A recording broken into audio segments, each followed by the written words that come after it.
Welcome back to Powered by Primus, and in today's video we are going to be theory crafting about Fortress Maximus. Now this is going to look a lot like a deck profile video, however, since obviously the playtesting hasn't really been what we want it to be, everything's being played kind of just via webcams and stuff like that, we're going to be theory crafting. Now theory crafting essentially is going to be building in our head, putting it on paper, kind of putting a deck together. It's a lot like the deck building process, however obviously we have no testing and obviously stuff like that. So what we're going to be doing is kind of putting a deck together of something that I think is going to be a really solid start for Fortress Maximus, trying to figure out what direction we want to go, because there's really quite a different options that you can do with this fantastic character. He's obviously been a highly requested character as far as trying to mess around with, but again, this is just more of a theory crafting thing until we can start to get to some gameplay. This is just going to be the basic start of the list, kind of a go from here option. Now obviously after this, we're going to be doing some gameplay with Fortress Maximus, and then when I do have it all ready, after Wave 5 does officially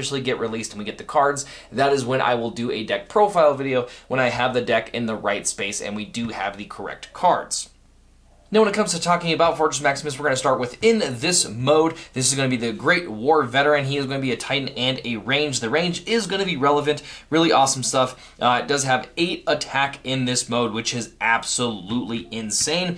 15 health, 2 defense. It does say that when this defends and you flip at least a white and a blue battle icon card, you get to do 1 damage to the attacker. And then this begins with Cerebros, City Commander, on him in head mode, and that is obviously going to come in here with this bold one and the tough one, which is really, really nice. Now, if you don't know anything about these body mode characters, we'll talk about it here in just a second. I would imagine most people will do, but they are going to start kind of in this position here, and we are going to be able to always have access to bold one, tough one, no matter what mode that we are going to be in. And then obviously when we transform, we're going to try to pick up some awesome art there, and then we have some really cool stuff.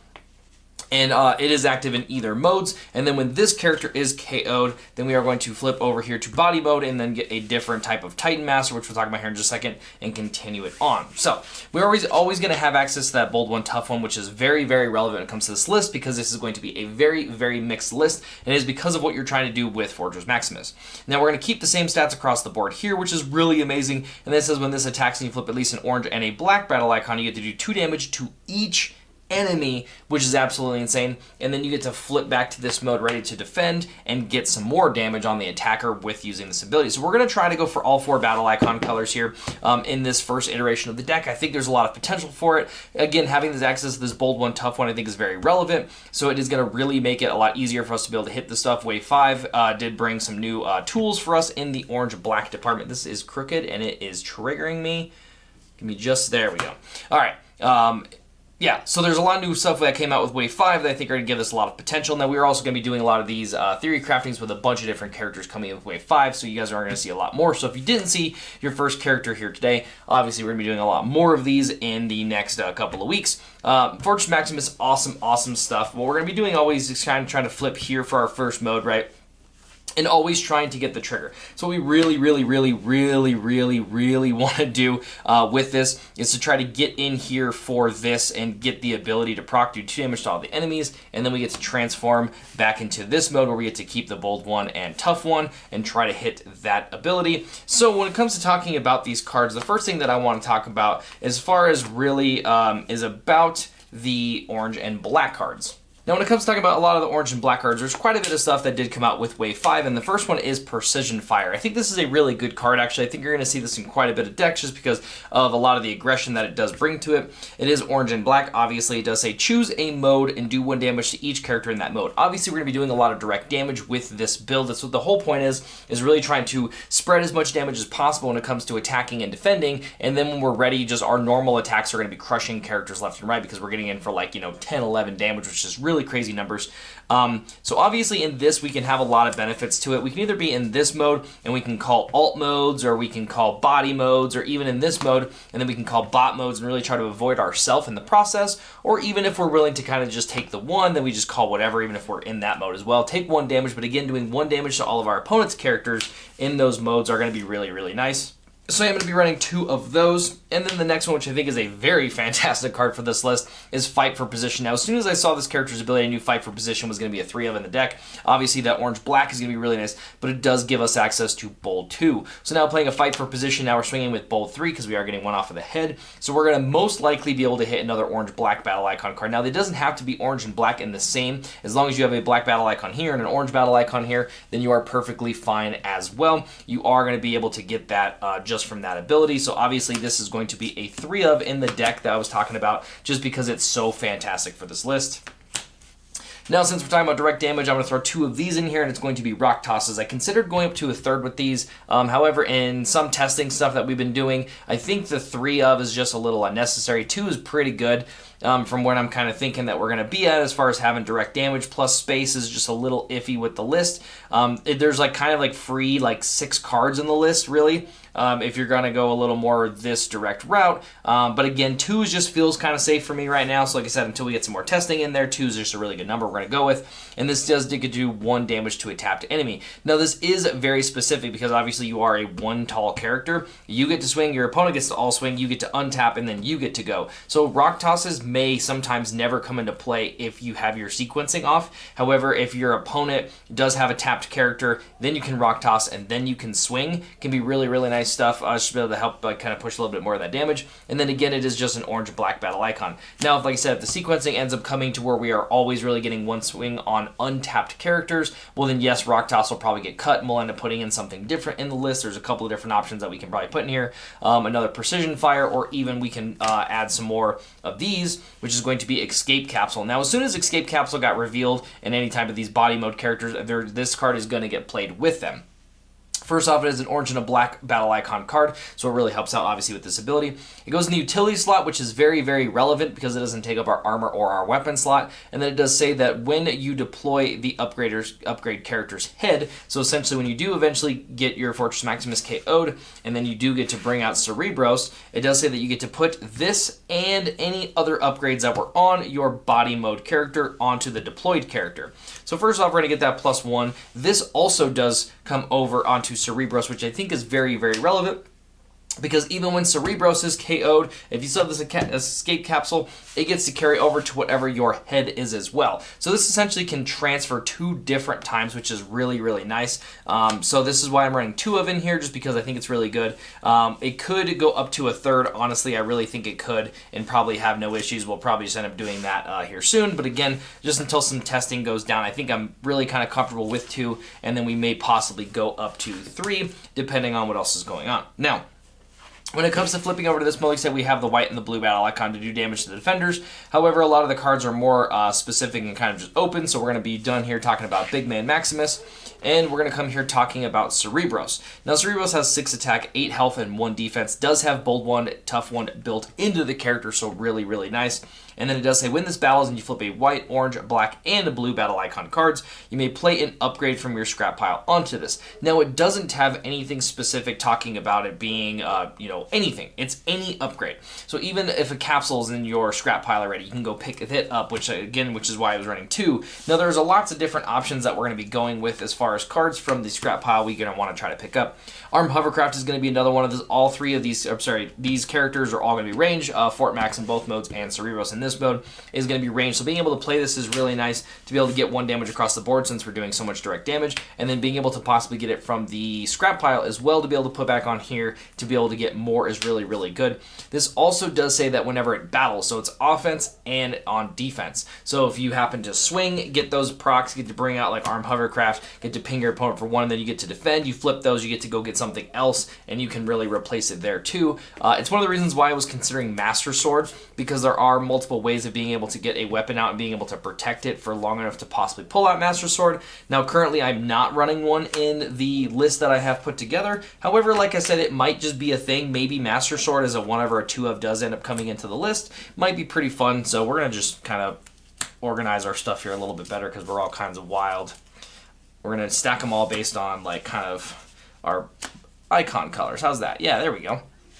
So there's a lot of different options that we can do as far as going for some stuff like that. Another one that I am running in the list to start off with is Unwavering Courage. Really happy that this is a card that I get to put onto Fort Max. I've been wanting to play this in more stuff than I currently do, and Fort Max I think is really nice for it. We get that blue and that black battle icon, so really helping out here with Cerebros. Even just pushing a little bit of extra Pierce if we do need to, and then it does give us access to Bolt 2, so now here we'd have Bolt 3, so a way higher chance of being able to proc that ability. So just really good stuff. We'll kind of put those over here, and then I am going to be running 3 of those, and again to be able to get one out of the scrap pile for next turn to be able to go, maybe really nice as well. And then I am going to be running 1 Energon Axe on the list just to be able to help push some more of that Pierce, because we are rocking obviously a lot of black battle icons. Maybe that Pierce is going to be relevant in certain situations. It's also +3 attack. Again, this might become a Master Sword after we do a little bit of playtesting with it. Maybe that 1 of Master Sword is just better than a 1 of Energon Axe. I don't really know. Now what we're going to do is talk about some more of the upgrades that we can possibly get from that ability, and the one thing we haven't really talked about is white battle icons. So the first one coming in here is going to be Sturdy Javelin, and I'm actually going to be running 3 of those. Now this again is really nice for this ability, being able to grab an upgrade, put on your character. We are ranged. It does also give +2 for your melee. Not relevant as far as this, but maybe something we'll talk about here in just a second. And then it does say that when it's on a ranged character and that character attacks, then obviously you get to scrap it and get to do 2 damage to an enemy. So it's really nice to be able to turn sideways, you get to scrap this, do damage to enemy, reveal that, and get to get it back. Kind of cool stuff. Essentially, always get to keep javelins coming back and forth. We can do a lot of really fun stuff with that, but obviously it's in there for the white battle icon because we're really trying to hit that ability. Plus, we want to just flip more when it comes to our bold. The next three coming in here is going to be Acute Reflexes. Now, Acute Reflexes is actually a pretty big one, something I was really excited to be able to put into this deck.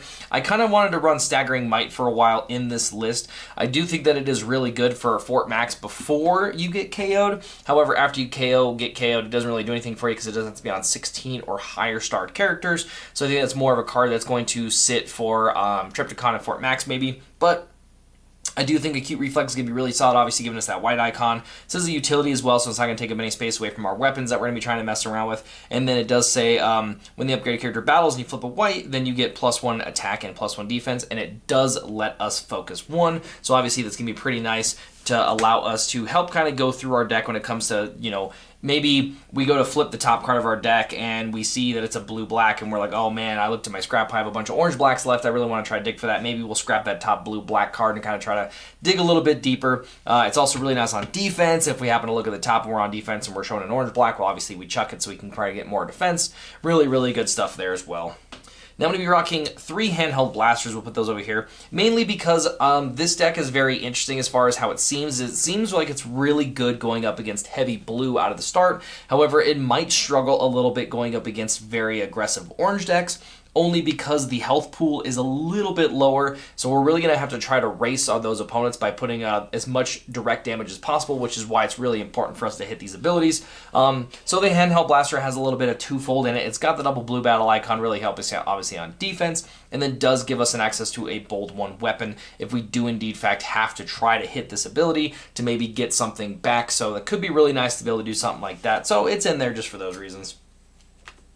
We got a couple of one-ofs coming in here. We're going to try Enforcement Batons. I think it's more relevant because, like I said, I think it's a little bit weaker against more aggressive decks. So normally I usually have a Bashing Shield and an Enforcement, but this one I'm just going for an Enforcement Baton because I'm trying to hit more of those weapons. They're just a little more dangerous for us, so I think we need to try to just stay a little bit away from some of those. So Enforcement Baton's just going to help us really kind of be able to get a little bit of extra damage there.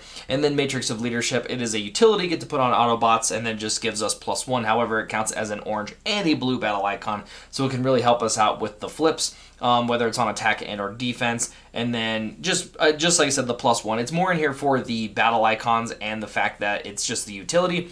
We do have a cool card here coming in. I'll talk about that's going to make use of a lot of this different stuff, which is really amazing. But I believe our last upgrade coming in here is going to be Smoke Cloak. Now, Smoke Cloak is going to be our armor that we're going to choose to go with here. I don't know if this is the armor I'm going to settle on. However, it's blue-black, which I think is very relevant because we're trying to hit those abilities again. So I'm going to try it here.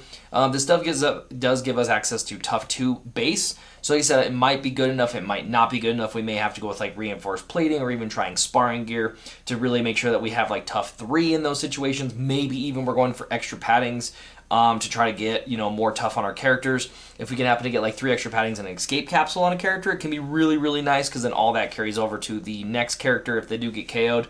So maybe that is going to be a possibility. However, like I said, the blue-black is the main reason why we're going to try it out here first. And then the last 2 white battle icon cards I have coming in here is going to be Espionage.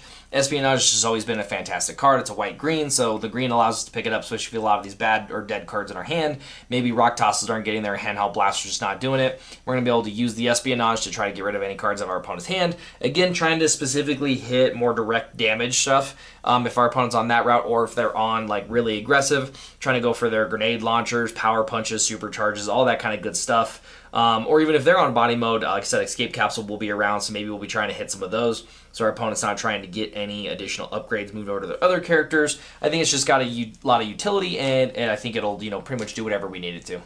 Now talking about a couple of the last actions we have coming in here. These 2 are going to be steady shots. I think it's just a really, really good card. I wanted to run something just to push a little bit more damage on those times that we need to be able to like one-shot a character.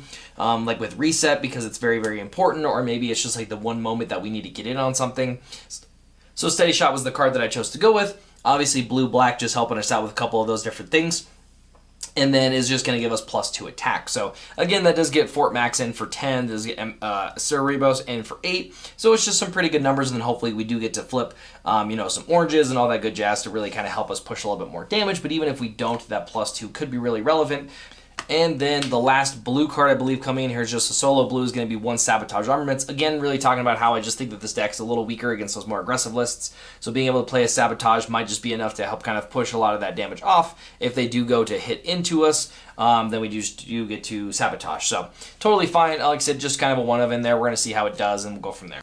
Now, the only 2 solo oranges that we do, I guess we have 3 with Enforcement Baton, so we'll move that here, is going to be Belligerence. Now, this is mainly designed for us to be able to push those big damages when we need to, especially against very heavy blue decks. If we're not getting enough direct damage out, or if we're just kind of stalling out a little bit, we're trying to push as much as we can.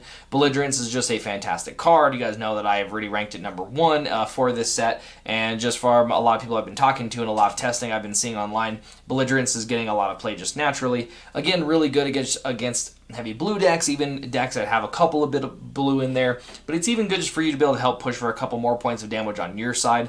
You guys can see that we have a good amount of blue in the list, so it can be really, really nice. And then it also turns those handheld blasters into double oranges, which is really, really nice. And then the other thing is it does not change the color of our black battle icon, so when it does come to attacking with Fort Max, then we can get an easier access to the orange and black battle icon trigger, because a lot of these blues are going to turn into oranges, so we're going to have a better chance of being able to get that ability off. And the last 3 coming in here, which I think are fantastic cards, is Master of Metallicato. Now, I've been playing with this card in a couple of different decks, and I've just been really, really enjoying all of the different things that it can do. Now, we're not going to be able to get the a lot of the benefits, I guess, when it comes to battling with the card. Obviously, it does give us black if we are attacking with a range, so we'll be able to get the Pierce off of that. And then we would get blue for 1 melee. Again, it might be relevant. We'll talk about it here in a second.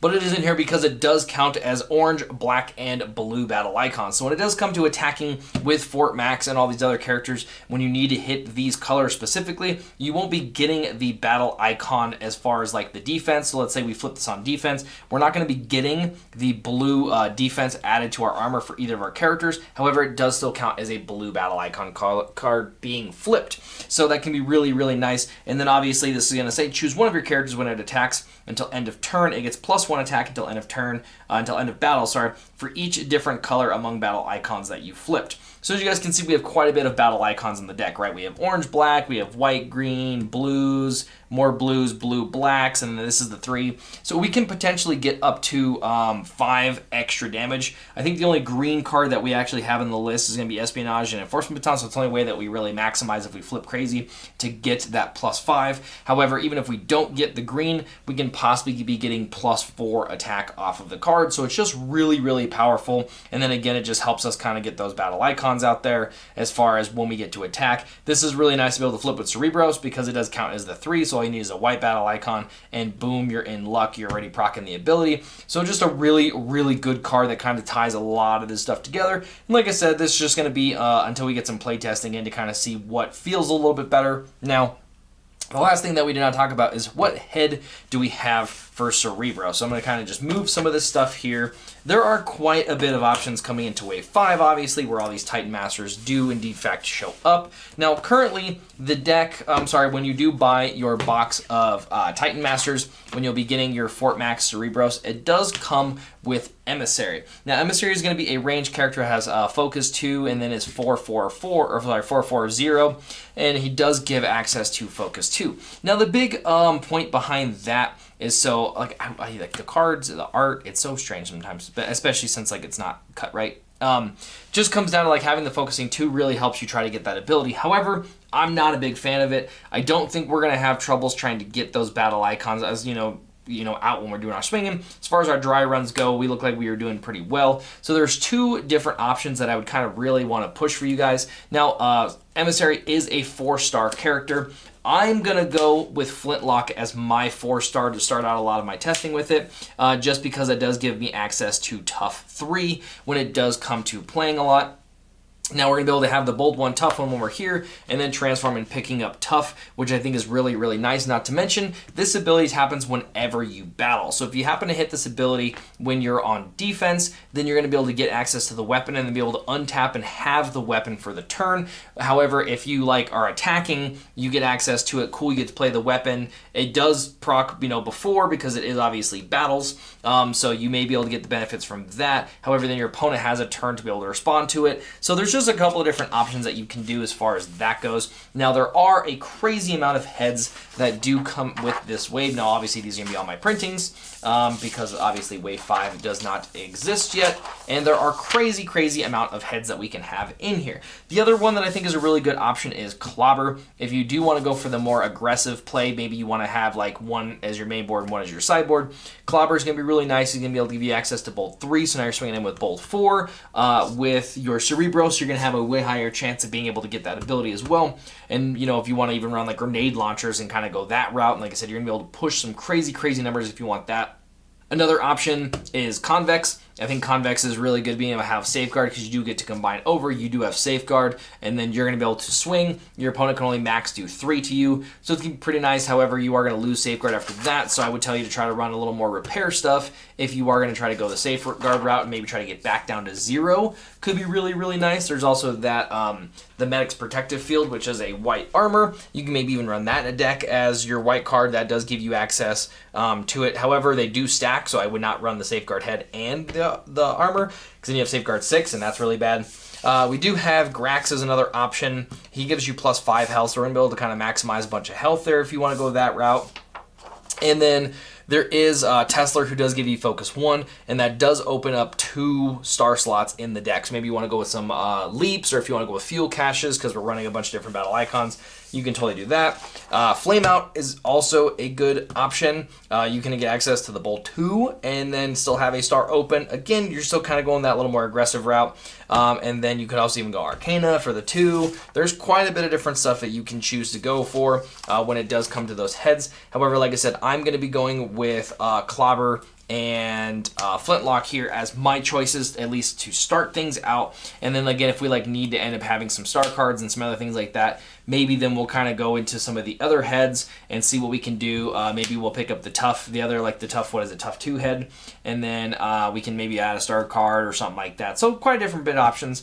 And then again, like I said, this is just gonna be my first take on it to really see kind of how things just end up panning out. Once we obviously get some gameplay, we'll know what feels a lot better, how consistent we are hitting for all of our abilities, and all that good jazz. But I know that this is one character that a lot of people are really excited for, me being one of those characters. I'm just really excited to kind of see what does end up happening with this wave once we do get our hands on it. So obviously, once I get some more gameplay, you guys will see that stuff from me, and we're going to be doing more theory crafting on a bunch of different characters coming in with Wave 5. I think the next character that we're going to be doing is Optimus Legendary Warrior, so we're going to have some really good fun. Hope you guys did enjoy this video. Obviously, if you did, like would be greatly appreciated. Make sure you guys are subscribed so you guys get access to all of our videos as soon as they become available, and I will catch you guys in the next one.